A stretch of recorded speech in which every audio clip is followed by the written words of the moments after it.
বন্ধুরা, কালকে চেন্নাই আর লখনৌয়ের high voltage match যদি আপনারা মিস করে থাকেন তাহলে জীবনে অনেক কিছুই মিস করেছেন আপনারা। আসলে কালকে চেন্নাইয়ের মাঠে কাল ঋতুরাজ প্রথমে টসে জিতে ফিল্ডিং করার সিদ্ধান্ত নেয়। তারপর লখনৌ যখন ব্যাট ধরতে আসে তখন সবাই ভেবেছিল যে ঋতুরাজ মনে হয় ফিল্ডিং করার সিদ্ধান্ত নিয়ে মস্ত বড় ভুল করেছে, কারণ লখনৌয়ের জশ ইংলিশ হয়তো কাল পকেটে বারুদ নিয়ে খেলতে নেমেছিল। জশ ইংলিশ কাল এত পেটা ছিল যে চেন্নাইয়ের কোনো বোলারই তার সামনে টিকতে পারছিল না।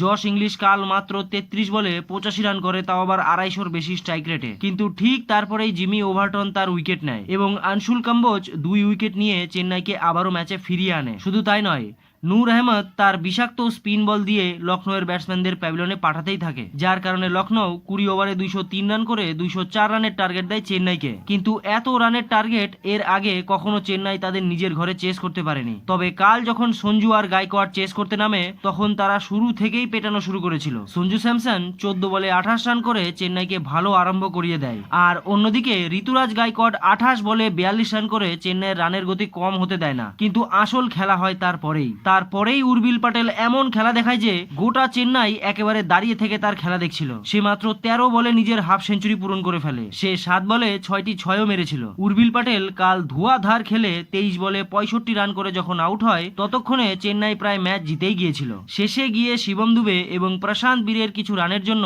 চেন্নাই কালকের ম্যাচে জয়লাভ করে 5 নম্বর পজিশনে চলে গেছে এখন পয়েন্টস টেবিলের।